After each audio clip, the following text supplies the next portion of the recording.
Good morning बच्चों। आज हम इकाई 9 समय सारिणी पढ़ेंगे। ठीक है, तो ये समय सारिणी है क्या? तो समय सारिणी का अर्थ है कार्य के अनुसार समय का विभाजन, जिसे हम इंग्लिश में टाइम टेबल कहते हैं। तो टाइम टेबल के अनुसार काम करने से समय की बचत होती है और हमारे जीवन में व्यवस्था भी आती है ना। विद्यार्थी जीवन में दिनचर्या का बहुत महत्व है। आप लोग अब जैसी दिनचर्या जी रहे हो अभी, वैसी ही दिनचर्या आप आगे भी जियोगे। तो यही सही समय है कि आप लोग समय का उपयोग कैसे करना है उसे सीखें। ठीक है ना। तो रेल तथा बस की भी समय सारिणी होती है। लोगों को समय पर यात्रा करने में बड़ी सुविधा होती है। अगर रेल और बस की समय सारिणी न हो तो ज़रा सोचो कि लोगों के जीवन में कितनी अव्यवस्था फैल जाएगी, है ना। तो प्रस्तुत पाठ में हमें समय सारिणी के उपयोग के अतिरिक्त बच्चों को बाजार आदि में खरीदारी का व्यवहार भी सीखना है। ठीक है ना। तो अब देखते हैं कि समय बहुत कीमती है। समय का हमारे जीवन में बहुत ही महत्व है। समय के सदुपयोग के लिए जीवन में किसी भी काम का व्यवस्थित आयोजन करना अत्यंत आवश्यक है। समय की बचत के लिए हमारे रोज़मर्रा के काम, पाठशाला, बस, रेल, हवाई जहाज आदि की समय सारिणी बनाई जाती है। यहाँ इस इकाई में ऐसी ही कुछ समय सारिणी अभ्यास के लिए रखी है। एक आदर्श उपभोक्ता के रूप में हमारे क्या क्या फर्ज हैं एवं अधिकार बनते हैं, इसकी जानकारी हेतु इस इकाई में कुछ भाव पत्रक आदि जानकारी के हेतु रखे गए हैं। तो चलो सीखते हैं समय सारिणी। तो बच्चों ये देखो, ये एक टाइम टेबल है। ठीक है, तो इसमें ये क्रम यानी 1 2 3 या फिर 1 2 3 4 ऐसे क्रम देने हैं। फिर समय और उसके बाद सामने उसकी प्रवृत्ति। ठीक है, तो बच्चों आप रोज़ सुबह में जागने से लेकर सोने तक क्या क्या प्रवृत्ति करते हैं लिखिए। एकदम ऑनेस्टली लिखनी है। हाँ, अपनी भाई बहन को आप परेशान करते हो, मम्मी पापा को परेशान करते हो, सब लिखना है। ठीक है, मैंने एग्जाम्पल के तौर पर एक बनाई है जो आपको दिखा रही हूँ मैं। तो ये देखो, जैसे कि क्रम 1, आप 6 बजे उठते हो, दांत साफ करना, नित्य कर्म, नहाना धोना इत्यादि। ठीक है, उसके बाद 7:30 बजे बॉर्नवीटा पीना, 8 से 10 बजे प्रार्थना करके पढ़ाई, ऑनलाइन क्लास करने बैठना। ठीक है, फिर 10 से 11 बजे नाश्ता करना, 11 से 12 बजे तक टीवी देखना, 12 से 1 बजे तक भोजन करना, फिर 1 से 3 बजे तक दोपहर का आराम करना, 3 से 4 बजे तक हाथ मुंह धोकर चाय नाश्ता करना, 4 से 5 बजे तक मम्मी को घर के काम में हाथ बटाना। ठीक है, फिर 6 से 7 बजे तक खेलना, 7 से 8 बजे तक मनोरंजन करना और 8 से 10 बजे तक शाम का खाना खाकर सभी सदस्यों के साथ गप्पे लड़ा के फिर सो जाना। ठीक है ना। तो इस प्रकार मैंने एक समय सारिणी बनाई है, पर आपको अपनी समय सारिणी अपने समय के अनुसार ही बनानी है, तो अच्छी और सच्ची समय सारिणी बनाओगे। ठीक है, अब आगे। अब क्या है कि आपके घर में कौन कितने बजे और कहाँ जाते हैं उसकी समय सारिणी बनाइए। तो जैसे कि आपके घर में कितने सदस्य हैं उनके नाम लिख दो। जैसे सपोज़ आपके घर में 5 सदस्य है या फिर 6 सदस्य है, तो पहले 1 2 3 4 5, सामने आपके घर में कौन है? दादाजी, दादी, पापा, मम्मी, है ना, पिताजी, माताजी, भाई बहन, जो कोई भी है, आप ऐसे आपके घर में रह रहे सभी सदस्यों के नाम लिखोगे। और वो लोग कहाँ जाते हैं कितने समय में वो बताओगे। जैसे कि दादाजी सुबह सुबह जल्दी उठ जाते हैं, तो वो जैसे 7 बजे उठकर फिर थोड़ा सा टहलने जाते हैं, ठीक है, सैर करने जाते हैं। फिर आपका भाई बहन वो कहाँ जाता है, अभी तो स्कूल नहीं है पर आप लोग मेंशन कर सकते हो कि भाई सुबह की स्कूल है या दोपहर की स्कूल है, ठीक है ना। इस प्रकार आपको यहाँ पे सब, आपके पापा ऑफिस कितने बजे जाते हैं, आपकी मम्मी मार्केट कितने बजे जाती है, या फिर आपकी मम्मी जॉब पर कितने बजे जाती है, तो इस प्रकार की समय सारिणी आपको यहाँ पे बनानी है। अब समय सारिणी को पढ़ना कैसे है, बहुत ज़रूरी बात है, क्योंकि अब आप लोग बड़े हो गए हो, है ना। तो रेलवे स्टेशन जाओगे या फिर बस स्टेशन जाओगे तो आपको ऐसे टेबल दिखेगा, ठीक है। तो वो टेबल को आपको पढ़ना ज़रूर आना चाहिए कि कौन सी गाड़ी कितने बजे है, कहाँ पे पहुँचती है, कितना समय लेती है, वो सब बातें हमको पता होनी चाहिए कि हमें वो टेबल को कैसे पढ़ना है। तो एग्जाम्पल के लिए यहाँ पे एक टेबल दिया गया है। तो ये टेबल है राधनपुर बस डिपो, पालनपुर विभाग, ठीक है। तो यहाँ का ये टेबल है। तो सबसे पहले हमें ऊपर क्या सूचना दी गई है वो पढ़नी है कि प्लेटफॉर्म नंबर 1 वाराही रापर की ओर, ठीक है, उसका समय। उसके बाद दिया गया है प्लेटफॉर्म नंबर 2, तो प्लेटफॉर्म नंबर 2 पर भुज से मांडवी की ओर, मतलब आप लोगों को अगर मांडवी जाना है तो आप प्लेटफॉर्म नंबर 2 पर ही जाओगे। अगर आपको वाराही से रापर की ओर कहीं भी जाना है तो आपको प्लेटफॉर्म नंबर 1 पर ही जाना है। प्लेटफॉर्म नंबर 3 सभी समी शंखेश्वर की ओर, तो यहाँ पे समी से शंखेश्वर की ओर जाने वाली बस से जाएगी प्लेटफॉर्म नंबर 3 से। प्लेटफॉर्म नंबर 4 दयोदर भाभर की ओर, और प्लेटफॉर्म नंबर 5 पर महसाणा अहमदाबाद की ओर, ठीक है। इस प्रकार यहाँ पे ऊपर जो भी माहिती है वो पहले हमको पढ़नी है। अब आप लोग सोचोगे कि इस टेबल में कुछ पिंक कलर से यानी गुलाबी अक्षरों से लिखा है और कुछ काले अक्षरों से लिखा है, ऐसा क्यों?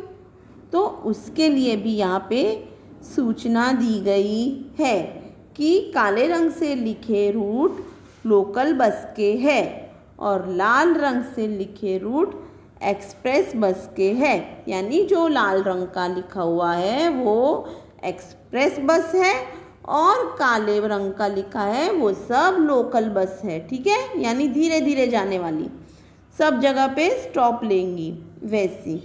तो अब हमें तय करना है कि हमें कौन सी बस से जाना है ना। तो इस प्रकार हमें इसको पढ़ना है।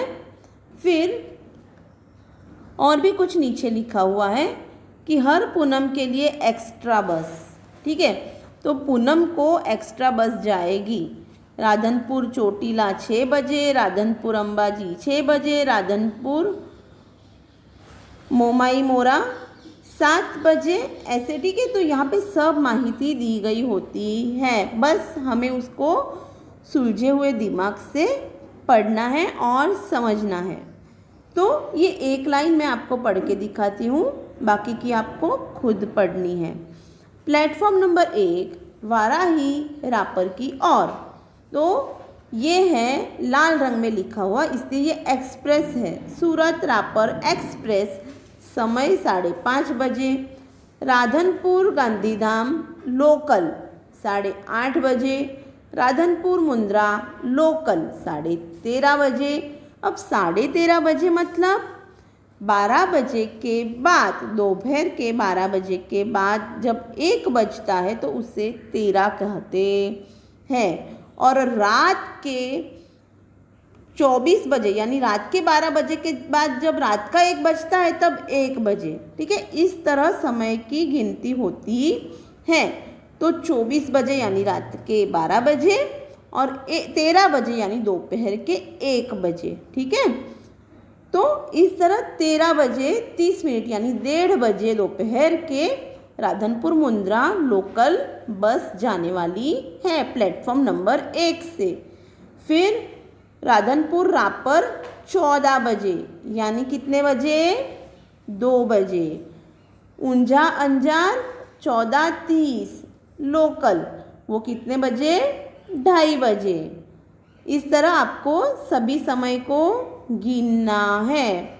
17 है तो आपको 12 के बाद 13, 14, 15, 16, 17 यानी 5:30। ठीक है, इस तरह आपको गिनना है। ऊंझा रापर 15:30, राधनपुर फतेहगढ़ 15:30 को, ऊंझा रापर लोकल 16 बजे, पाटन रापर 16:45, झालोद रापर 17:30, वलसाड रापर 20:45। ठीक है, इस तरह आपको ये पूरा टेबल पढ़ना है और आपको समय की भी बराबर गिनती करनी है। साथ में ये छोटी छोटी बातों का भी ध्यान देना है कि लाल अक्षर किसके लिए है और काले किसके लिए, और एक्स्ट्रा बसेस कौन सी कहाँ पे जाने वाली है। तो ये सब आपको ध्यान से इस समय सारिणी को पढ़ना है। ठीक है, तो इसी तरह आप लोग अब कहीं भी जाओगे तो पहले नोटिस करोगे कि समय सारिणी कहाँ पे है और उसमें क्या लिखा है और हमें कौन सी माहिती मिलती है। ठीक है, तो समय सारिणी सिर्फ बस और ट्रेन की नहीं होती है, अपने टीवी चैनल्स की भी होती है। हाँ भाई, 8:30 बजे तारक मेहता का उल्टा चश्मा लग जाएगा, है ना। इसी तरह सभी समय होते हैं, तो वो समय भी वहाँ पे चैनल की भी समय सारिणी होती है। जैसे कि यह है स्टार प्लस, तो 12 बजे गुलाब आएगा, 12:30 बजे यह रिश्ता क्या कहलाता है, 13 बजे यानी दोपहर के 1 बजे तेरे मेरे सपने, 1:30 बजे हमारी देवरानी, 2 बजे सपनों से भरे नैना, 2:30 बजे मर्यादा लेकिन कब तक। इस तरह सभी टीवी चैनल्स में, मतलब स्टार प्लस में आने वाले सभी प्रोग्राम की सूची, उसे भी हम टाइम टेबल कहते हैं, समय सारिणी कहते हैं। ठीक है, अब आगे टेलीविज़न की समय सारिणी हम लोग देख रहे हैं। वैसे सेट मैक्स पर कौन से प्रोग्राम आते हैं? 8:30 बजे कसम पैदा करने वाले की, 12 बजे हम हैं राही प्यार के, 16 बजे यानी कितने बजे? 13, 14, 15, 16 यानी दोपहर के 4 बजे। ठीक है, खाकी 20 बजे मेरी जंग, 1 मैन आर्मी। तो इस तरह इसकी भी समय सूची होती है। डिस्कवरी पर कौन से प्रोग्राम कितने बजे आते हैं? तो 10 बजे फैक्ट्री मेड, 10:30 बजे टाइम वर्ष, 11 बजे वाइल्ड एनकाउंटर्स। इस तरह सभी प्रोग्राम्स आते हैं। ठीक है, तो आप लोगों को ध्यान से इसको पढ़ना है और समझना है। वैसे बिफोर यू म्यूज़िक पर कौन से प्रोग्राम आते हैं? तो 7:04 को आवाज़ दे कहाँ है, 8:30 को लाई इट आउट। ठीक है, इस तरह ये सभी प्रोग्राम पढ़ो और समझो। Times now, always with the news, तो ये न्यूज़ चैनल है और जिसमें 9 बजे न्यूज़ नाउ, 12 बजे लाइव रिपोर्ट, 12:30 बजे न्यूज़ नाउ, इट वन। इस तरह सभी प्रोग्राम आपको पढ़ने हैं। अब हम देखते हैं कि ये किसके लिए है टाइम टेबल। तो आप टेलीविज़न पर कौन से कार्यक्रम देखते हैं उसकी समय सारिणी बनाइए। तो आप लोगों को जो भी कार्यक्रम पसंद है वो सब यहाँ पे लिखने हैं, उसके क्रम लिखने हैं। ठीक है, तो और यहाँ पे उसका समय लिखना है कि कितने बजे कौन सा कार्यक्रम आता है। जैसे कि 12 बजे क्या आप देखते हो, ठीक है, वो फिर कार्टून हो या डिस्कवरी हो या कुछ भी हो, और यहाँ पे चैनल का नाम।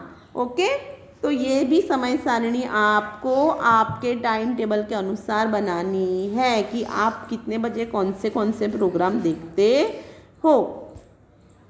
अब यहाँ पे कौन सी समय सारिणी दी है? होटल बच्चा पार्टी, ये आपके अध्ययन हेतु है। ठीक है, ये बहुत पुराने भाव है, अभी इतना सस्ता कुछ भी नहीं है। ठीक है, तो अपने अध्ययन हेतु, तो होटल बच्चा पार्टी, जिसमें देखो कितने अच्छे से इस मेनू को फॉर्म किया गया है कि भाई गुजराती थाली 65 रुपये, गुजराती थाली फिक्स 45 रुपये, पूरी शाक 35 रुपये, श्रीखंड पूरी 40 रुपये। ठीक है, इस तरह सब्जी, तो यहाँ पे सब्जी लिखा है तो वहाँ पे सब सब्जियाँ आ गई। दाल फ्राई, चना मसाला, सेव टमाटर, सेव मसाला, आलू पालक मिक्स भाजी, आलू मसाला, आलू मटर, ये सभी के रेट्स यानी भाव यहाँ पे दिए गए हैं। ठीक है, फिर यह है पनीर की सब्जियाँ, तो पालक पनीर, काजू करी, पनीर भुर्जी, मलाई कोफ्ता, पनीर टिक्का, मटर पनीर। मुंह में पानी आ रहा है ना सबके? हाँ, तो इस तरह यहाँ पे पनीर का है तो उसमें सब पनीर की ही सब्जी आएगी और उसके सामने उस सब्जी के रेट। अब सैलड, सेहत के रखवाले, जिसमें टमाटर, ककड़ी टमाटर, ग्रीन सैलड। ठीक है, सब्जी के संग संग, तो सब्जी के साथ हम क्या खाते हैं? रोटी, चपाती, नान, परोठा, ये सब पुराने रेट हैं, अभी तो भाव बहुत बढ़ गए हैं, तो वो भाव लिखने आपको है ना। अब राइस, तो जीरा राइस, पुलाव, वेज बिरयानी, सादा राइस। ठीक है, अब यहाँ पे कुछ चटपटा हो जाए तो चटपटे में क्या आएगा? पाव भाजी, पिज़्ज़ा, मसाला डोसा, वड़ा पाव, सैंडविच, भेल, दाबेली और उसके सामने उसके रेट्स। फिर कुछ ठंडा हो जाए तो छाछ, दूध, आइसक्रीम, बादाम शेक, लस्सी और उसके सामने उसके भाव। ठीक है, इस तरह ये मेनू इस तरह से पढ़ते हैं। वैसे तो आप सब लोग होशियार हो, सबको मेनू पढ़ना तो कम से कम आता ही है ना। जब आप लोग होटल में जाते हो तो सबसे पहले आप ही मेनू लेकर बैठते होंगे कि भाई मम्मी मुझे ये खाना है, वो खाना है, पर अब ये आपको और ध्यान से देखना है। ठीक है, अब ये टेबल में आपने जो ऊपर मेनू देखा ना, तो उपर्युक्त मेनू में से आपको खाने में क्या क्या पसंद है उसकी सूची बनाएं एवं भाव लगाकर बिल बनाएं। ठीक है, तो आप अगर इस मेनू कार्ड से खाना खाते हो होटल में जाकर, ठीक है, तो ये मेनू में से आपको कौन सी चीज़ें पसंद है और आप होटल में गए और आपने इनमें से कौन सी चीज़ मंगवाई, तो यहाँ पे आपको उस वस्तु का नाम लिखना है। ठीक है, जैसे आपने पालक पनीर, पराठा, ठीक है, छाछ, ये सब खाया, जीरा राइस, दाल फ्राई, तो उसके सामने क्या क्या रेट है उस मेनू में वो लिखने हैं और यहाँ पे उसका आपको टोटल बनाना है। तो आपने कितने का खर्च किया, कितने रुपए खर्च किए खाने के पीछे, वो आपको इस मेनू कार्ड के मुताबिक आपको लिखना है। ठीक है ना, समझ गए ना सब लोग? तो अब मेनू के अलावा और भी कई चीज़ें हैं जिसकी समय सारिणी यानी टाइम टेबल होता है। ठीक है, अब यहाँ पे आपके अध्ययन हेतु एक और टेबल दिया गया है, पंडित दीनदयाल उपभोक्ता भंडार। ठीक है, तो वाजिब भाव की सरकार मान्य दुकान, ये राशन की दुकान है। ठीक है, तो जनरली कैसा होता था पहले कि राशन कार्ड देकर कुछ चीज़ें हमको कम पैसे में मिलती थी, तो उसके लिए ये टेबल बनाया गया है।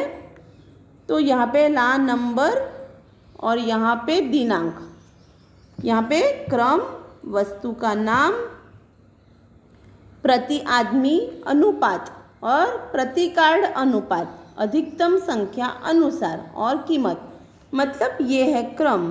क्रम में वस्तु का नाम है चीनी, तो एक आदमी को एक महीने के लिए इतनी ही चीनी मिलेगी, 350 ग्राम, और एक कार्ड पर भी ज़्यादा से ज़्यादा भी आपको 350 ग्राम ही मिलेगी, यानी पर पर्सन 350 ग्राम्स शक्कर मिलेगी और जिसकी कीमत है किलो के मुताबिक 13 रुपये 50 पैसे। ठीक है, तो यहाँ पे वैसे नमक, तो नमक 1 किलो मिलेगा और 1 किलो का भाव है 1 रुपया। गेहूँ 15 किलोग्राम, मैक्सिमम भी 15 किलोग्राम ही मिलेंगे पर पर्सन। 5 रुपये 40 पैसे। चावल 6.5 kg, ज़्यादा से ज़्यादा भी आपको 6.5 kg ही मिलेंगे पर पर्सन। अगर आपके घर में जितने मेंबर्स हैं, जितने लोग हैं, उसके मुताबिक इसको बढ़ाया जाता है, ठीक है। और इसकी कीमत है 7 रुपये। मिट्टी का तेल 1.5 रुपया 1.5 लीटर, और जिसकी कीमत है 14 रुपये 35 पैसे। तो ठीक है, मैंने पहले बोला था कि ये पर केजी की कीमत नहीं है, ये 350 ग्राम की ही कीमत है, 13 रुपये 50 पैसे, ठीक है ना। तो इस तरह हमने पढ़ना है। कोई भी मेनू को हमें पहले ऊपर की सूचना पढ़ के फिर अंदाज़ा लगाना है कि नीचे हमें क्या समझना है। जैसे आपके घर में 5 मेंबर है, तो आयोडीन युक्त नमक एक आदमी को 1 kg मिलेगा, बराबर। तो 5, अगर आप 5 आपके रेशन कार्ड में 5 नाम है तो आपको 5 kg मिलेंगे, ठीक है। इस तरह ये रेशन कार्ड का मेनू था, ठीक है। अब वाणिज्य उपयोगी शब्द, तो ये सब शब्द आपको आपकी टेक्स्ट बुक में से पढ़ने हैं। जैसे कि अंश मतलब शेयर, उठाव यानी उपाड़, ये गुजराती में अर्थ दिए गए हैं उसके। औसत यानी सरासरी, कमी बेशी मतलब वधघट। इस तरह आपको ये पूरी सारिणी पढ़नी है और ये सब शब्द आपको बिजनेस में उपयोगी होने वाले शब्द हैं, ठीक है। तो यहाँ पे आपको आपका समय सारिणी चैप्टर ख़त्म होता है और आपको ये पूरा चैप्टर पढ़ना है। और जो भी कोई समय सारिणी आपको बनाने के लिए कही गई है वो सच्ची अच्छी आपको लिखनी है। Good day.